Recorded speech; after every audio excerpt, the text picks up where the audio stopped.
Sang Sabda telah menjadi manusia dan tinggal di antara kita. Para sahabat Sabda Hidup yang terkasih, berjumpa kembali bersama saya, Frater Jimmy, dalam permenungan hari ini. Pada hari ini bersama Gereja Semesta, kita merayakan Pesta Tahta Santo Petrus Rasul. Permenungan kita akan diambil dari Injil Matius bab 16 ayat 13 sampai ayat yang ke-19. Mari kita mempersiapkan hati kita untuk merenungkan Sabda Tuhan. Dalam nama Bapa dan Putra dan Roh Kudus. Amin. Semoga Tuhan beserta kita sekarang dan selama-lamanya. Inilah Injil suci menurut Matius. Dimuliakanlah Tuhan. Setelah Yesus tiba di daerah Kaisarea Filipi, ia bertanya kepada murid-muridnya, "Kata orang, siapakah anak manusia itu?" Jawab mereka, "Ada yang mengatakan Yohanes Pembaptis, ada juga yang mengatakan Elia, dan ada pula yang mengatakan Yeremia atau salah seorang dari para nabi." Lalu Yesus bertanya kepada mereka, "Tetapi apa katamu? Siapakah aku ini?" Maka jawab Simon Petrus, "Engkau adalah Mesias, anak Allah yang hidup." Kata Yesus kepadanya, "Berbahagialah engkau Simon bin Yunus, sebab bukan manusia yang menyatakan itu kepadamu, melainkan Bapa-Ku yang di sorga. Dan aku pun berkata kepadamu, engkau adalah Petrus, dan di atas batu karang ini aku akan mendirikan jemaatku, dan alam maut tidak akan menguasainya. Kepadamu akan kuberikan kunci kerajaan sorga. Apa yang kau ikat di dunia ini akan terikat di sorga, dan apa yang kau lepaskan di dunia ini akan terlepas di sorga." Demikianlah sabda Tuhan. Terpujilah Kristus. Para sahabat Sabda Hidup yang terkasih, pada hari ini bersama Gereja Semesta, kita merayakan Pesta Tahta Santo Petrus Rasul. Apa yang dapat kita timba dari perayaan iman hari ini?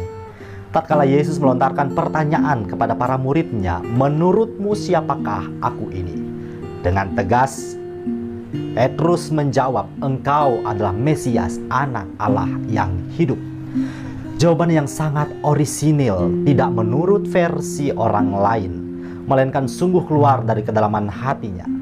Jawaban ini tentu lahir dari pengalamannya akan Yesus. Mari sejenak para sahabat yang terkasih, kita memposisikan diri apabila Yesus juga melontarkan pertanyaan yang sama kepada masing-masing dari kita.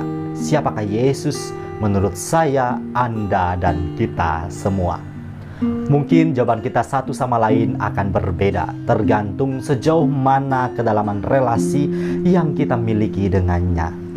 Semakin kita memiliki relasi yang kian dalam dengan Yesus, tentu pengenalan kita akan Dia juga semakin mendalam. Namun pertanyaannya ialah, sejauh manakah relasi yang aku bangun dengan Yesus? Apakah sudah sangat intim atau masih sekadar di permukaan, yakni relasi yang sekedar dikala aku memerlukan kehadiran Yesus, barulah aku membangun hubungan yang baik dengannya.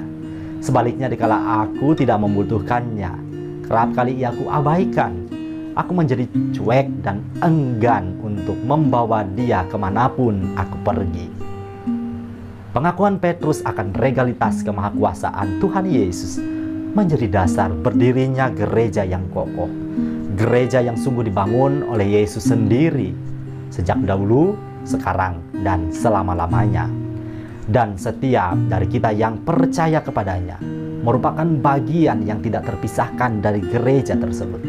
Kita adalah anggota-anggota tubuh gereja di mana Kristus sendirilah sebagai kepalanya. Maka adakah kita sungguh menyadari keanggotaan kita? Adakah kita berpartisipasi secara aktif, memberikan kesaksian akan karya keselamatan Tuhan Allah sebagai gereja-gereja kecil yang masih bersiarah di dunia ini? Adakah kita sungguh menjadi gereja, tempat Allah bersemayam dan memancarkan kasih-Nya untuk menerangi dunia di sekitar kita? Semoga para sahabat yang terkasih, kita dimampukan untuk mewujudkan semuanya ini dalam terang iman akan Kristus Tuhan. Selamat beraktivitas, selamat merenungkan. Allah yang Maha Kuasa memberkati kita, melindungi kita terhadap dosa, dan menghantar kita ke hidup yang kekal. Amin. Dalam nama Bapa dan Putra dan Roh Kudus. Amin.